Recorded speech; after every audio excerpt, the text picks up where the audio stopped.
Dear aspirant, severe coaching के online platform पे मैं महेश सेवरे आपका एक बार फिर स्वागत करता हूं। अभी हाल में ही 2023 का लोक सेवा आयोग के द्वारा रिजल्ट दिया गया है और जो भी एस्पिरेंटों ने इसमें सफलता अर्जित की है उनको सेवरे कोचिंग की ओर से हार्दिक हार्दिक शुभकामनाएं देता हूं। और साथ में अब तय हो चुका है कि 2026 की वैकेंसी जल्दी ही आएंगी, तो हमें और कमर कस लेना चाहिए पढ़ाई की। और इस पढ़ाई के लिए हम लगातार 5वीं यूनिट पर काम कर रहे हैं और इस 5वीं यूनिट में आपका एक बहुत महत्वपूर्ण सेशन चल रहा है जो संविधान संशोधन से जुड़ा हुआ है। तो उस संविधान संशोधन के कुछ काम मैंने आपको दिए थे।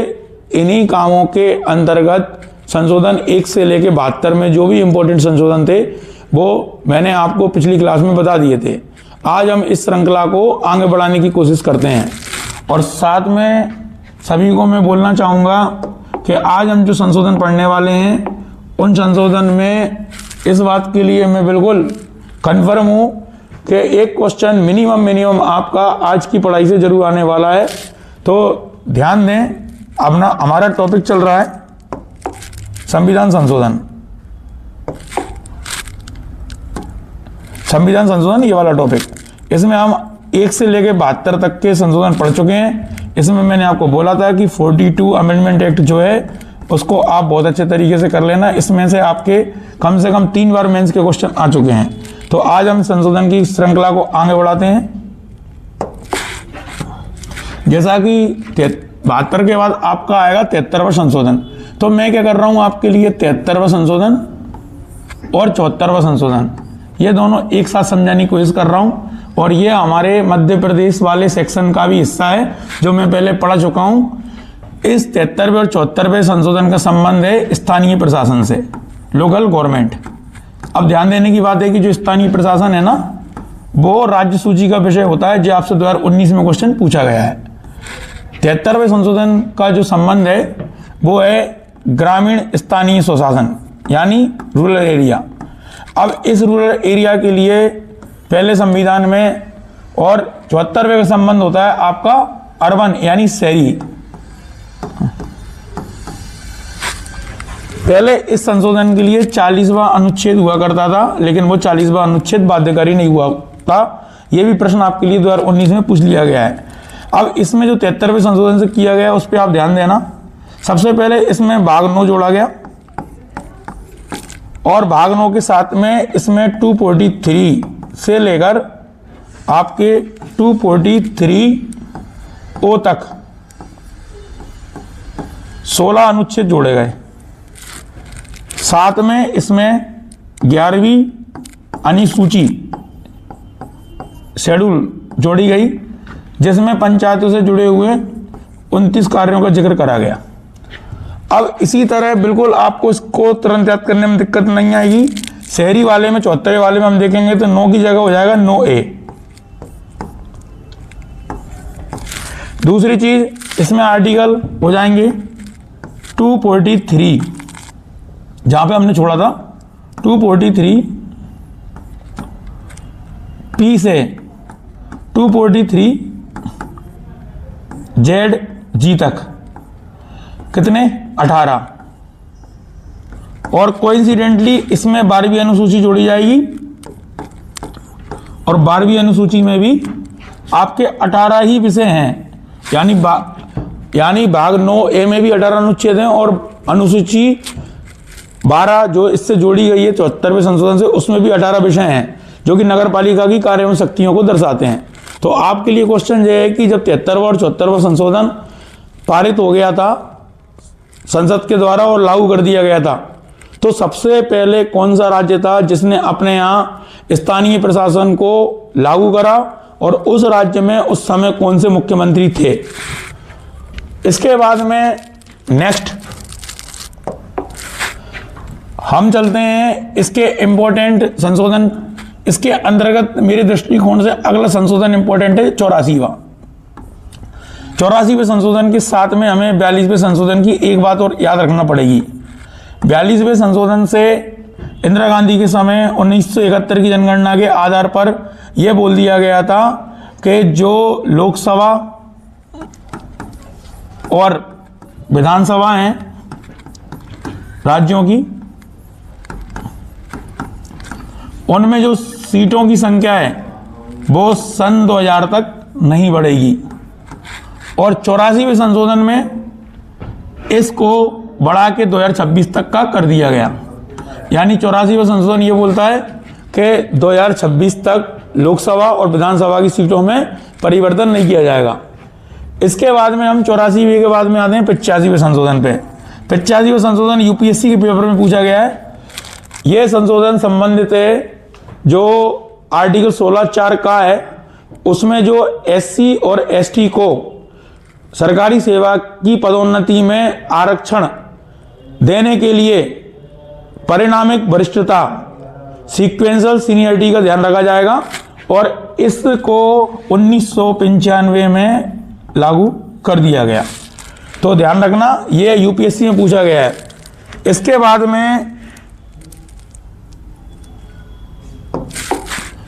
में बहुत ही इंपॉर्टेंट आपका संशोधन है। यहां से आप हर संशोधन को ढंग से पढ़ेंगे। 86वां संशोधन, यह संशोधन है 6 से 14 साल के बच्चों के लिए निःशुल्क एवं अनिवार्य शिक्षा के लिए मूल अधिकार में ऐड किया गया 21 का। फिर आर्टिकल 45 बदला गया इससे, और इससे फिर एक 51 का में 11वां मूल कर्तव्य ऐड किया गया और इसी के चलते राइट टू एजुकेशन लागू हुआ। इसके बाद में हम चलते हैं 87वां संशोधन। 87वें संशोधन में परिसीमन किया गया और परिसीमन जो हुआ 2001 की जनगणना के आधार पर इसको लागू कर दिया गया। परिसीमन आयोग जब बनाया गया था तो उसके अध्यक्ष थे कुलदीप सिंह। इसके बाद चलते हैं हम 88वां संशोधन 88। ये जुड़ा हुआ है सर्विस टैक्स यानी सेवा कर से। अब जो सेवा कर से जुड़ा हुआ है तो आप जानते हो सेवा कर की जगह जीएसटी आ गया और आगे ये वाला संशोधन भी हम पढ़ेंगे। फिर इसके बाद में हम आगे बढ़ते हैं 89वां संशोधन 89वां अमेंडमेंट एक्ट इस बात से जुड़ा हुआ है कि पहले एससी एसटी कमीशन इकट्ठे होते थे 338 आर्टिकल में, उनको हमने 338A में अलग से एसटी कमीशन कर दिया। यानी एससी कमीशन 338 आर्टिकल में है और अब 338 काम है एसटी आयोग को अलग कर दिया गया इनके कामों को देखते हुए। फिर इसके बाद में जो अगला हम ले रहे हैं वो इंपॉर्टेंट तो ज़्यादा नहीं है लेकिन फिर भी पढ़ने लायक है। 90वां संशोधन, इसमें हमने बनाया बोडोलैंड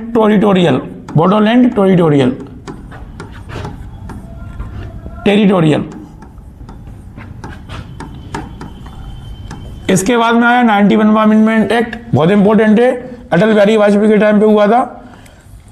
इस संशोधन से लोकसभा और विधानसभा वाले राज्यों में जो मंत्रियों की संख्या है वो विधानसभा की सदस्य संख्या के 15% से अधिक नहीं हो सकती है।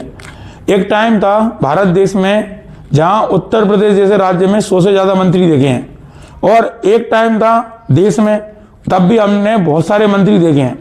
आपको पता है अगर एक मंत्री को बिना विभाग के भी बना दिया जाए तो मंथली उस पर 1 करोड़ रुपए का खर्चा होता है। तो अटल जी के द्वारा ये संशोधन किया गया, इसमें मंत्रियों की संख्या निर्धारित कर दी गई। जैसे कि मध्य प्रदेश में 230 विधानसभा सीटें हैं और 230 विधानसभा सीटों का अगर हम 15% निकालेंगे तो लगभग वो 34.5 निकलेगा। इसका मतलब ये निकलता है कि मध्य प्रदेश में अधिकतम 35 मंत्री ही बनाए जा सकते हैं। आपको पता होना चाहिए कि दिग्विजय सिंह के कार्यकाल के दौरान 70 से ज्यादा मंत्री बनाए गए थे। तो ये सारी चीजों पर रोक लग गई। साथ ही इस 91वें अमेंडमेंट एक्ट में ये 15% वाले रूल के अलावा एक और संशोधन किया गया, वो जुड़ा हुआ है दल बदल से।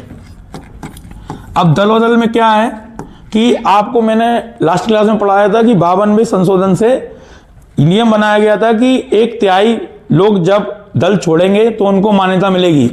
इससे हुआ क्या कि सामूहिक दल बदल को मौका मिल गया। तो इसको सॉल्व करने के लिए अटल जी के द्वारा उस समय संसद में इस संशोधन के द्वारा करा गया कि अब दल बदल में किसी भी प्रकार से व्यक्ति दल को छोड़ के जाता है तो उसकी सदस्यता रद्द हो जाएगी। यानी अब चाहे 1/3 छोड़ो, चाहे 1 छोड़ो, चाहे कितनी भी बड़ी संख्या में छोड़ दो, तो दल बदल में क्या हो जाएगा, एक तिहाई संख्या का अब कॉन्सेप्ट खत्म कर दिया गया है। लेकिन आपने अभी देखा होगा कि शिवसेना टूट गई और भी दल टूट गए। तो अगर कोई व्यक्ति को दल निकाल दे, अपने दल से किसी व्यक्ति को निकाल दें, तो उसकी सदस्यता नहीं जाएगी। और अगर 2/3 से ज्यादा लोग एक तरफ हो जाते हैं तो इसको दल बदल नहीं माना जाएगा, विघटन माना जाएगा, जो कि महाराष्ट्र में शिवसेना के साथ हुआ था, जिसमें सिंबल को लेके तक लड़ाई हुई थी, जिसमें एकनाथ शिंदे और उद्धव ठाकरे के 2 गुट बन गए थे। इसके बाद में हम आगे बढ़ते हैं 91 के बाद 92 भी इंपॉर्टेंट है। मैं लास्ट क्लास में भी आपको पढ़ा चुका हूं कि 71 इसमें आप जोड़ दो 21, दोनों को जोड़ दो 92 हो जाते हैं। ये तीनों संशोधन आपके भाषा से संबंधित हैं। इसमें बोडो, डोंगरी, मैथिली और संथाली, ये 4 भाषाओं को ऐड कर दिया गया। इस संशोधन के साथ हमारी 8वीं अनुसूची में भाषाओं की संख्या बढ़ के 22 हो गई। इसके बाद में हम बढ़ते हैं 93 अमेंडमेंट एक्ट। ये था ओबीसी को उच्च शिक्षण संस्थानों में आरक्षण, इसके लिए भी कवायद काफी हुई और बाद में इसको 1 साल के संघर्ष के बाद दे दिया गया। इसके बाद में हम बढ़ते हैं 94वें अमेंडमेंट एक्ट। 94वां अमेंडमेंट इस बात के लिए था कि हमारे मूल संविधान में 164 आर्टिकल 1 के तहत एक प्रावधान है, जिसमें पहले प्रावधान था कि मध्य प्रदेश, बिहार और उड़ीसा 3 राज्यों में अनिवार्य रूप से जनजातीय मंत्री होगा। लेकिन चूंकि सन 2000 में बिहार से कट के झारखंड बना, मध्य प्रदेश से कट के छत्तीसगढ़ बना, तो इस प्रावधान के तहत जो बिहार था उसमें जनजातीय मंत्री की अनिवार्यता खत्म कर दी गई, क्योंकि यहाँ जनजाति बची नहीं। और 2 नए राज्य, कौन सा, झारखंड, JR के लिख दिया मैंने इसको शॉर्ट में, प्लस छत्तीसगढ़ यानी CG, यहां पर जनजातीय मंत्रियों का नियम लागू कर दिया है। तो वर्तमान समय में क्या है, मध्य प्रदेश, उड़ीसा जो पहले से चले आ रहे थे, झारखंड और छत्तीसगढ़, 4 राज्य ऐसे हैं जिनमें जनजातीय मंत्री की अनिवार्यता घोषित कर रखी है। इसके बाद में हम आगे बढ़ते हैं 95वां अमेंडमेंट एक्ट। 95वां अमेंडमेंट एक्ट इस बात के लिए है कि जो विधानसभा और लोकसभा में SC/ST को आरक्षण दे रखा था, उस आरक्षण को 2010 से बढ़ाकर 2020 तक कर दिया गया।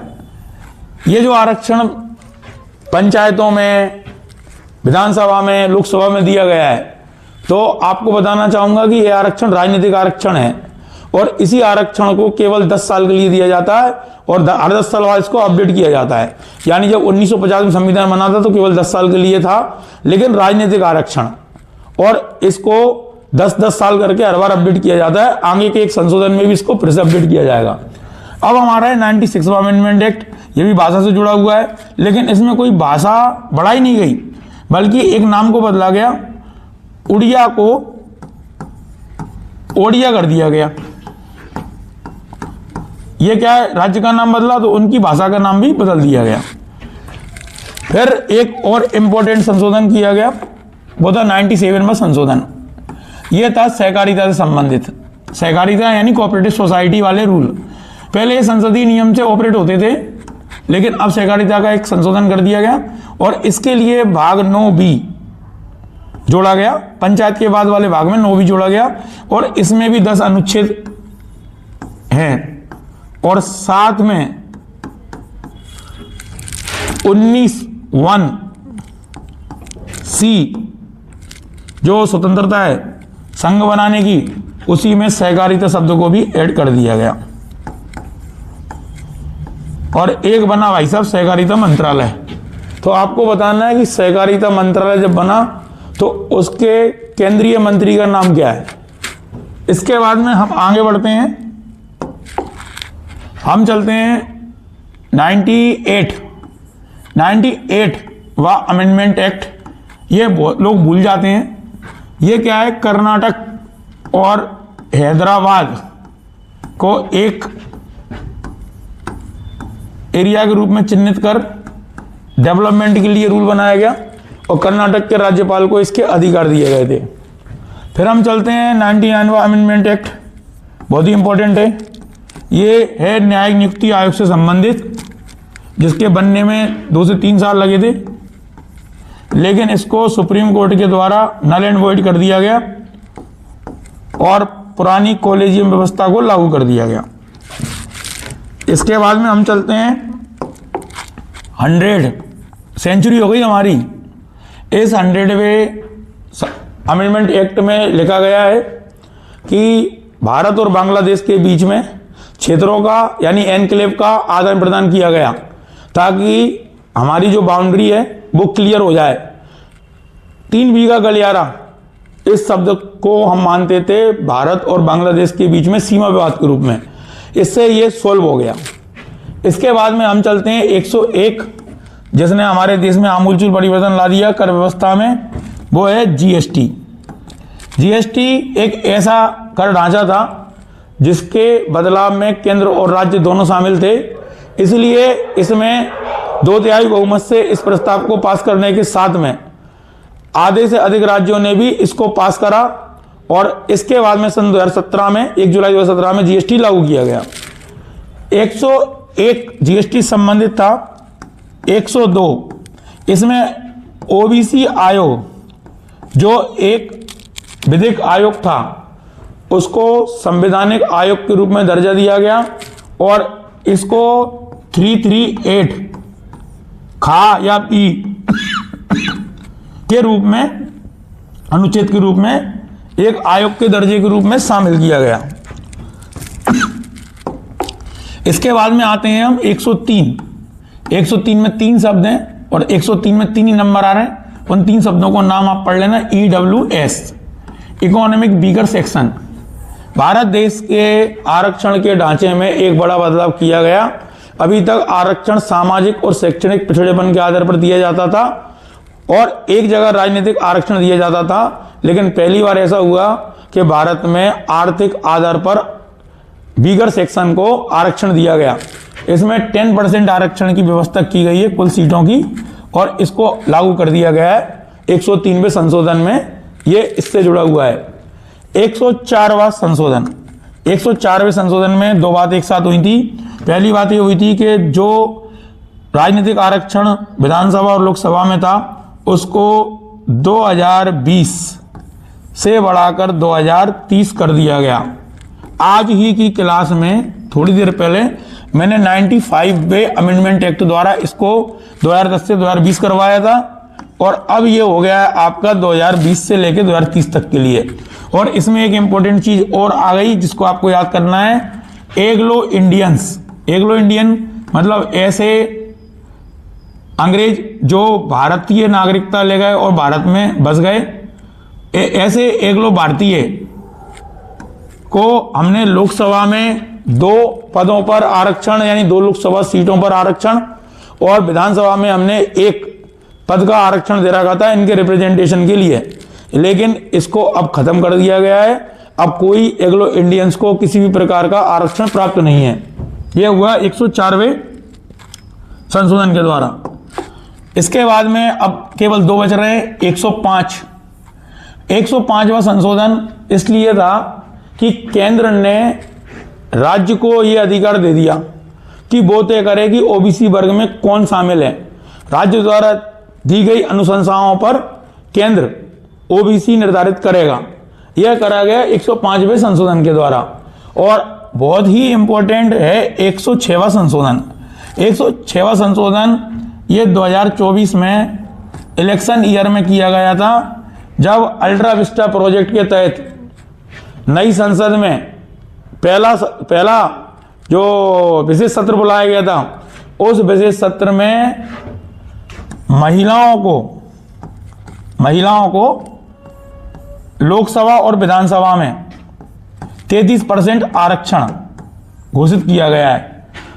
पहले यह आरक्षण एससी और एसटी को होता था, लेकिन अब महिलाओं को 33% आरक्षण विधानसभा और लोकसभा में कुल सीटों के अनुपात में दिया जाएगा। लेकिन इसमें 2 बात और ध्यान से सुन लेना। यह आरक्षण केवल शुरू के 15 साल के लिए होगा और साथ में इस आरक्षण को 2026 से तब लागू किया जाएगा जब नए परिसीमन के तहत सीटों की संख्या को निर्धारित कर दिया जाएगा। तो इस तरह से मैंने आज आपको सारे के सारे संशोधन वाला सेगमेंट पूरा करवा दिया है और इस सेगमेंट में से कम 2 से लेकर 4 क्वेश्चन आएंगे। आप मेरी पिछली संशोधन से जुड़ी हुई पिछली 2 वीडियो को भी देखें और इसके साथ जोड़े तो आपके ये 2 से लेकर 4 क्वेश्चन क्लियर हो जाएंगे। आगे हम नए सेगमेंट को लेकर फिर से हाजिर होंगे। तब तक के लिए धन्यवाद।